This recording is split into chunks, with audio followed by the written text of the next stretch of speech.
Suite de la synthèse avec les hommages de la France aux victimes des attentats du 13 novembre, des commémorations au Stade de France, au Bataclan et sur les terrasses du 11e arrondissement, le Carillon, le Petit Cambodge, le Comptoir Voltaire, la belle équipe, hommage rendu aussi aux policiers et pompiers qui ont affronté l'horreur ce soir-là.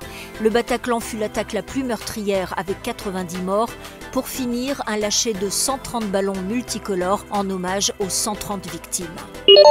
Quel âge pour le consentement sexuel? Un débat relancé après 2 décisions de justice controversées. Récemment, la cour d'assises de Seine-et-Marne a acquitté un homme de 30 ans, 22 ans à l'époque des faits, accusé de viol sur une jeune fille de 11 ans.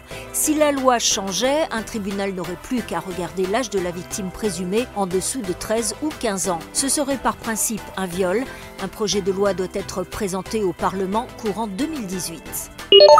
Mehdi Nemmouche, auteur présumé de la tuerie du musée juif à Bruxelles, a été mis en examen mercredi par un juge français à Paris dans l'enquête sur les 4 journalistes français otages en Syrie, Didier François, Pierre Torres, Édouard Elias et Nicolas Hénin. Ce dernier avait affirmé avoir été maltraité par Nemmouche, désigné comme Abou Omar le cogneur.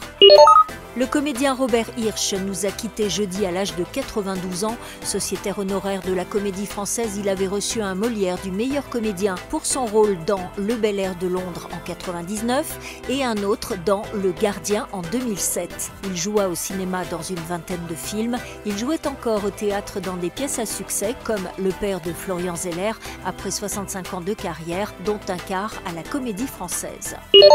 Johnny Hallyday, atteint d'un cancer du poumon, a été hospitalisé pour détresse respiratoire. Ses proches donnaient pourtant des nouvelles rassurantes sur son état de santé.